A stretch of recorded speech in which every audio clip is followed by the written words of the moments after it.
Good morning, everybody, and welcome to this week's RDA Central West Business Leaders Breakfast. And I'm really excited that you've joined us because this morning with me we've got the Honourable Fiona Nash, former Federal Government Minister and Senator for New South Wales, and current Strategic Advisor at Charles Sturt University for Regional Engagement and Government Relations. Welcome to Breakfast, Fiona. Thank you, Sam. Good morning. Fantastic to have you here. Now, a lot of our viewers probably know you for your previous roles as a Senator for New South Wales, but for those that are not up to speed, can you tell us a little bit about your current role at Charles Sturt University and how that plays into the broader university there? Yeah, sure. So I've been with Charles Sturt for about 2.5 years now, after I left Parliament, as their Strategic Advisor, Regional Engagement and Government Relations, which is a bit of a mouthful, but effectively it means I have the strategic oversight for our community relationship. So the relationship that the university has with all of our communities where we have our campuses and more broadly. So here in Orange, all the key players in the community,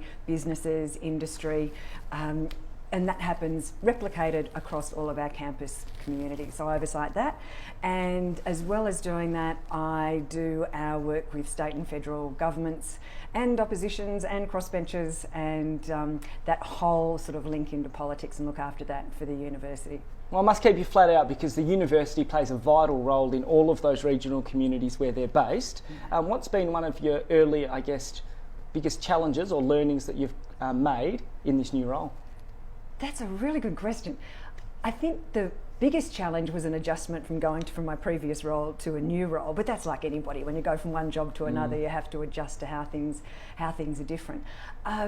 Probably the greatest challenge was the slowing down of the pace, that things don't move quite as quickly as they do in the political world, in the university world. Once I'd adjusted to that, everything started to flow. And I think there's some real similarities in the old job I had and the new one I have around just being in a role that is so focused on making things better for people in regional communities. Yeah, absolutely. And the university, CSU, they've got a long history and they're a major employer in a lot of those regional communities where they're based, so they have a very important role to play. Now, I mentioned at the top of the interview, you were previously a Senator for New South Wales for some 12 years. What do you think was one of the biggest obstacles that you might have overcome to become a leader on the national political sphere, I guess? Oh, Sam, I think the biggest challenge was having enough confidence in myself that I could do it, that I could do well. That was probably the biggest challenge, just being able to back myself and go, oh, I can do this. So that was probably the biggest challenge. Also a bit of stereotypical, I was young female in a political party, not always the easiest thing. So a bit of challenge there, but I've got to say not very much. The biggest challenge was just backing myself and believing in myself that I could do the job. Well, you were a well-known and are a well-known regional leader, not just across the Central West, but I guess across regional New South Wales. In your opinion, what do you think are some good traits that successful regional leaders have? Being humble. I think that's the first one. The minute you think you're better than somebody else, in my view, is the minute you're not. So I think being humble, being able to put yourself in somebody else's skin, being able to think how somebody else is feeling or thinking about a particular issue, and also having confidence and belief in that the things you think are right are worth pursuing and worth doing. And being able to listen. And I say you've got 2 ears and 1 mouth for a reason, and it's true.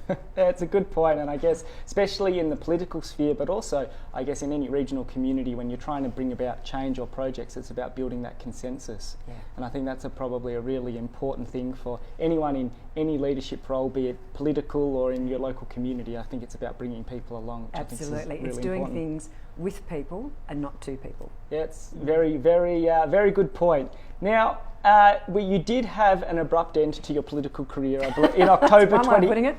That's the polite way of putting it. In October 2017, due to Section 44 of the Constitution. Yeah. Challenging time for you. What do you think was? What were some of the things that you learnt, I guess, about yourself during this challenging period?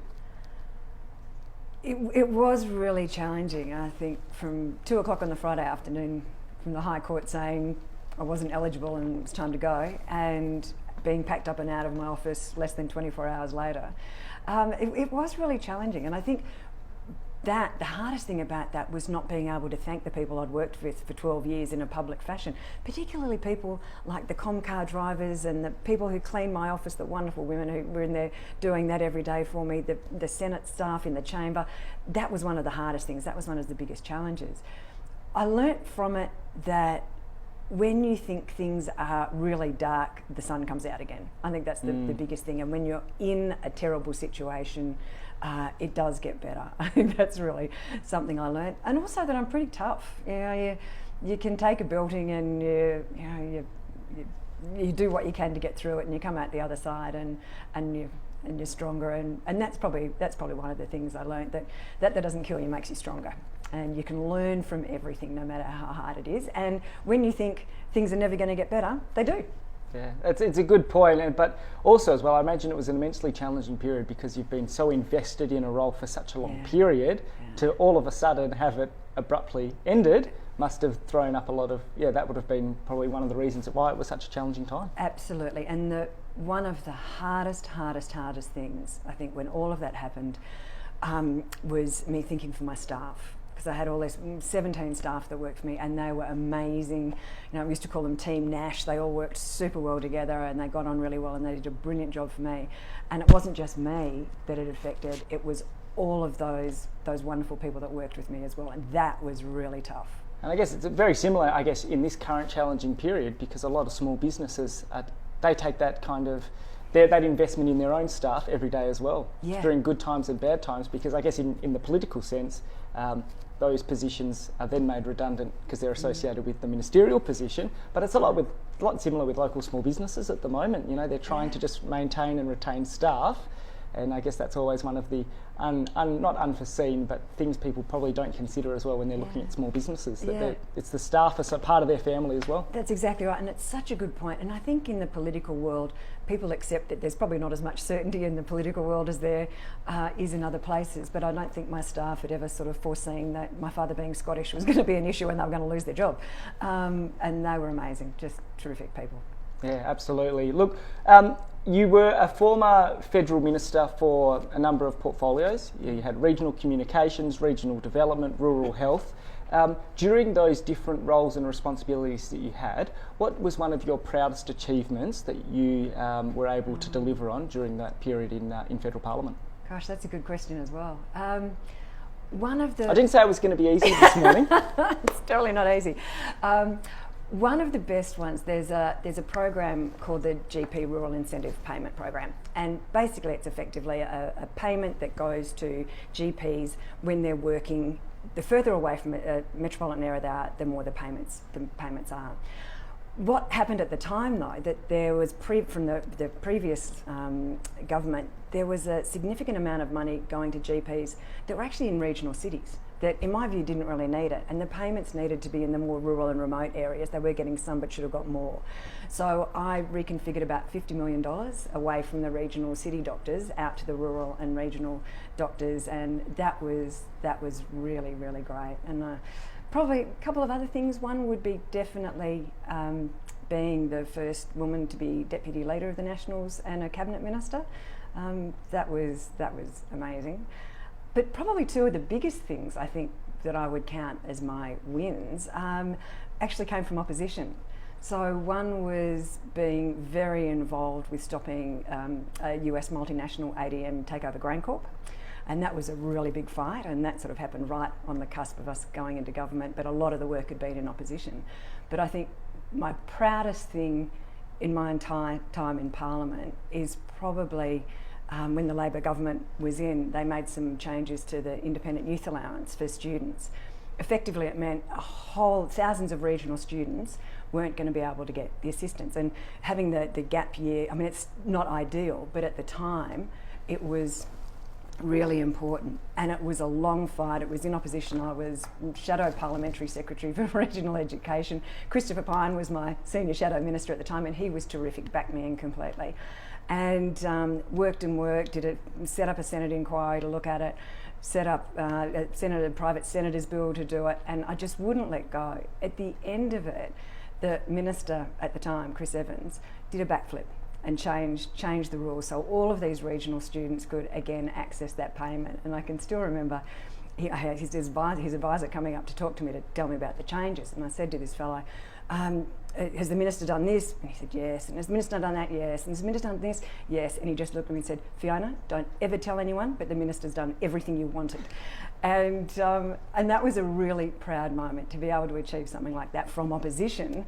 It was just terrific. But lots of things that you're able to do as a minister going through, and that was a real privilege to be able to make people's lives better through the decisions you can make as a minister. Yeah, and in government, I guess. You don't have to be in government, you can be in opposition and being in one of those key decision-making roles. And we might put the link up to that independent youth allowance, because I know it's still a very important avenue for a lot of regional students to help them in that journey to reach tertiary education or higher education. And I think the 2018-19 budget, they actually increased the cap for incomes for parents to make it even easier for more students to access that important line of support. Absolutely. And all credit to the current Minister for Education, Dan Tehan, looking to bring in a tertiary access payment to give that lump sum payment to rural and regional students, that we know that financial impost for regional rural students is such a barrier for them even to go on to university. So all credit to him for doing that. Yeah, absolutely.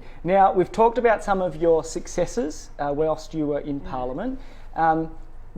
Everyone says hindsight's, I guess, 20/20, and with the passing of time, what would have been maybe one of your missed opportunities that if you had your time again, you would have tried to do a little bit differently? Oh, that's an easy one. Financial assistant grants reconfigurations for councils. I didn't have time, and I didn't push hard enough at the time to get those changes, because in my view, the rural and regional councils are really missing out by the current way the payments work. So the city councils get a whole heap of FAGS grants that they simply don't need.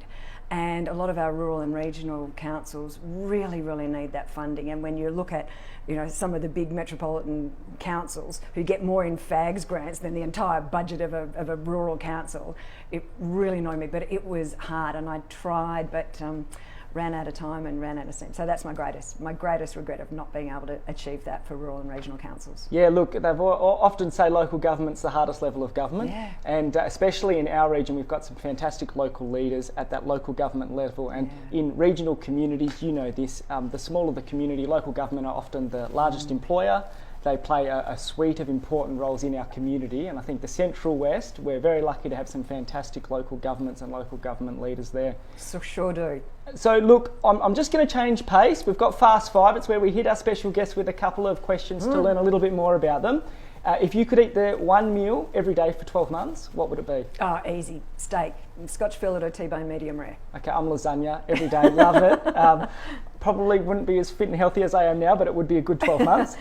If someone could play you in a movie of your life, who would do it justice? I have no idea. Who do you think would?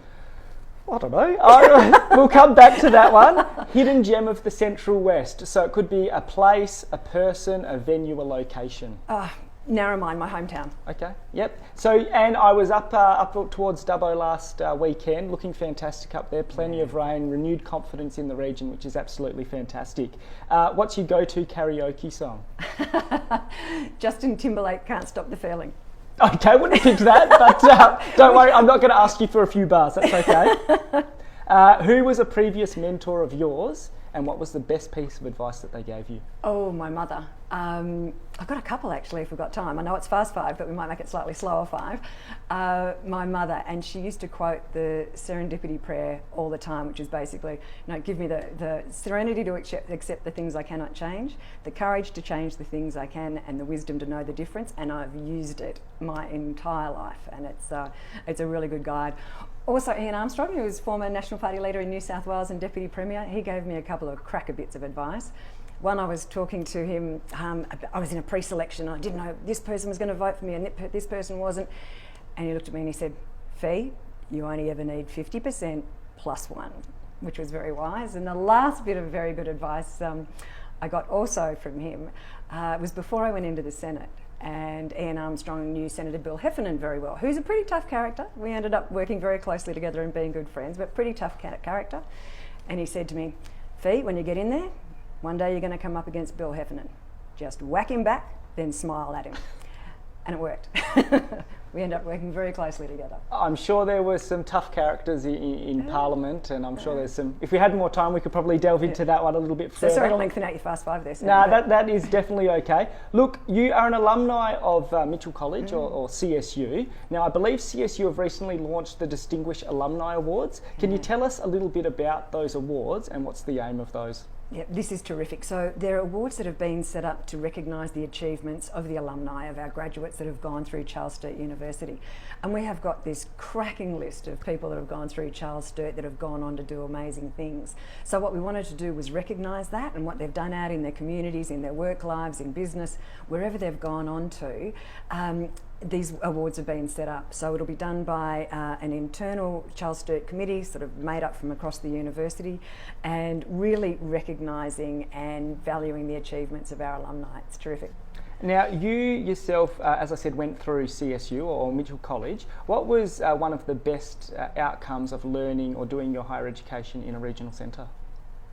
I think it was the balance of so many different things. That there was the academic side of things, there was the ability to sit round with people from all sorts of different places and have that contest of ideas. The social side of it again was really good. The fact of just being able to be out of the city, and I think when you're out of the city, be it in a community like Orange or in an institution, a university like Mitchell College as it was then at Bathurst, you have this amazing sense of community and this lovely collective feeling of belonging, and I think that was really important. Yeah, absolutely. And I guess one of the big changes that's coming in next year for CSU, it's one that I know you've been a long-term advocate for, is the establishment of the CSU in partnership with Western Sydney University of the medical school. I guess, can you tell us a little bit about, I guess, the journey of delivering the medical school? And I believe there's 37 places that will kick off in January 2021. Why is this project, or why is the delivery of this course so transformational for the Central West? And it really is transformational. This has been going for a long, long time. It took about 7 years from Charles Sturt in different iterations going to government. I was in government at the other side then. And the important thing is we know that if we train our students in the regions, and if you couple that with rural origin, they are far more likely to go and practice their profession in regional areas. So effectively what this medical school is going to do, it's going to breed doctors for the bush. And all credit to Andrew G, the local federal member here. He was relentless in making sure this happened, and it actually wouldn't have happened without him.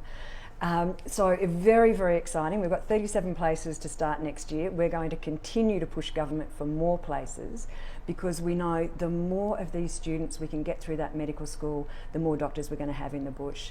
And it's a broad program running right through Murray-Darling, and I was talking to a principal at a school in one of the other places where there's going to be a medical school as well. And he said to me, it was the day before, 3 of his students had come to him and said, "We are so excited about this. It means we can stay home to do our medical degree and we don't have to go to a city." And that is fantastic. And that's exactly what's going to happen here in Orange. And they'll be able to come from all places, of course, but heading off to be doctors in the bush. And I believe as part of this cohort, there's going to be an allocation for regional students, or some of the positions are going to be targeted towards having more regional-based students being able to access it. Is that right? Very much so. A major component of it will be the regional students, for precisely that reason that we know when you couple that rural origin with the training in the regional area, it's even more likely that they'll go and practice their profession out in the regions. Yeah, it's going to be fantastic, and I think it's going to, for local students, it's going to be tangible for them. Yeah, they're going to see students that they might know, who might have been a few years older than them, going through CSU, doing that medical training right here in the region, and I think you're right, in time it's going to see a pipeline of these qualified doctors in the Central West and beyond, which I think is fantastic. It's very exciting.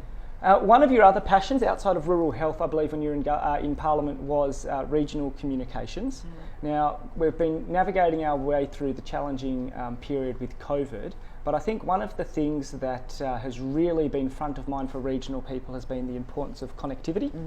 In your maiden speech in 2005, I've done my research, you were mentioning well done, Sam. Thank you. That you said that connectivity was one of your priority areas to focus on whilst you were in Parliament. I think it was with the backdrop of Telstra, the Telstra sale at the time.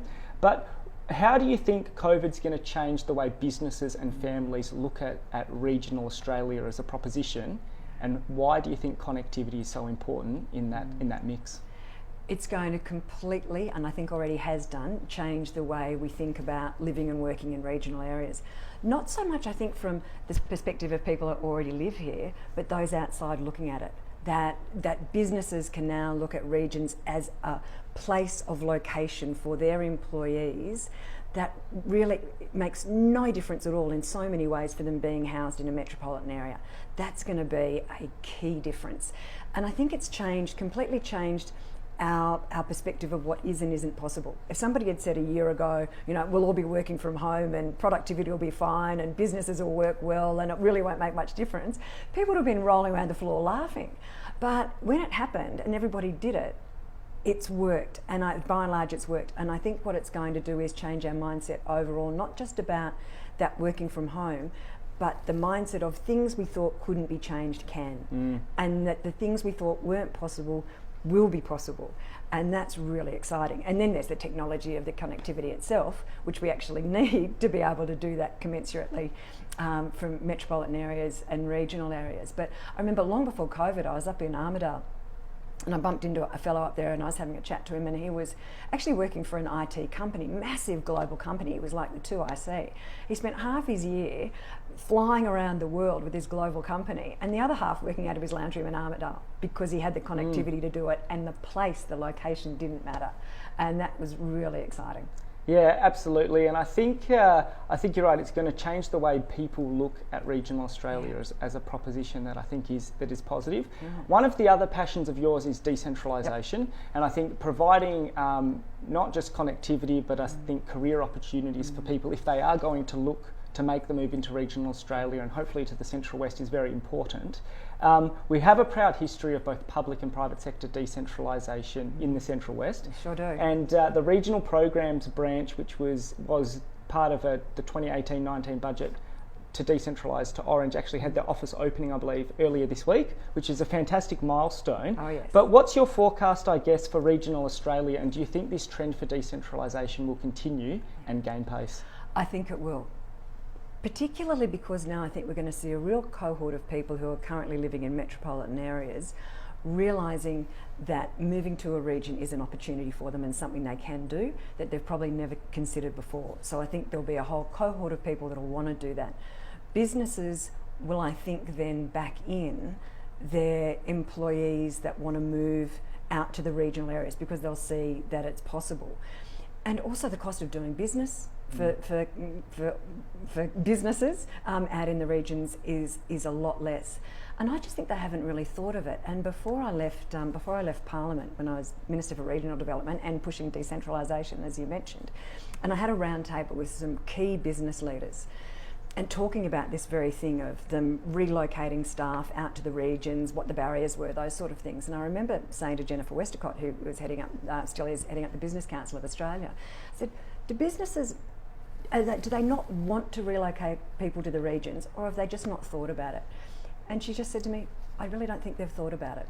So this whole COVID world is going to make people really think that are in business and running businesses, I need to look at all the benefits of some or all of my business being housed in the regions and some or all of my employees housed in the regions. And you see the ones that have already done it, so like Macquarie Bank, their ag arm, they've got a lot of their staff decentralised, all credit to them. They do a terrific job in getting out of the city, and there's a whole lot of others that do as well. I mean, and even you've got companies here like Focus, which is just incredible. They're all over the world, and Orange is their key place of residence, which is very exciting. And I think we're going to see a lot more of it. Why would you not want to live in a regional area? Yeah, absolutely, and I think it shows it can be done. Yeah. And COVID. Winston Churchill said, never waste a good crisis. And I think one of the good outcomes, I guess, of this challenging period has been it might have sped up the way people have adapted to technology, but also adapted the way that they look at operating their businesses. And I think I spoke with Scott McLaughlin, the CEO of the local health district last week on the business breakfast. And I think one of the positives out of COVID has been people that maybe were less interested in using telehealth as a platform, it shows that it can work. It shows that you can still have the same health outcomes by using telehealth as your primary or your introduction into doing your consults. But I think it's the same for business. It just shows you that you can do a Zoom meeting. We've all done bucket loads of them over recent weeks. We have indeed. But it just shows you that it's going to, I think it's going to be one of the legacies of COVID is going to be this recalibration of people's expectations and the outcomes that can be delivered in regional Australia, which I think is positive. Very much so, and I think as a result of all these Zoom meetings and COVID, when we all look back, one of the expressions we'll all remember is, "I think you're on mute." yeah, absolutely. Or someone walking away realising that their camera's not on or something like that. Now, look, before we finish up this morning, for interested viewers that want to engage with you in your current role at CSU, or for potential students that might be looking at their options for next year, what's the easiest and most effective way for them to engage with you and CSU?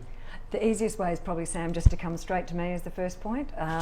Email's fnash@csu.edu.au. I'm the first port of call for anybody that wants to get in touch, and I will certainly farm them out to the right place and the people they need to speak to. Yeah, absolutely. We'll put up Fiona's details up on the chat after this morning's interview, and we'll make sure we put up all those other links that we mentioned this morning. But Fiona, thank you very much for your time. Fantastic to learn a little bit more, I guess, about some of those successes and challenges that you had in your previous role as a Senator for New South Wales and your current role at CSU.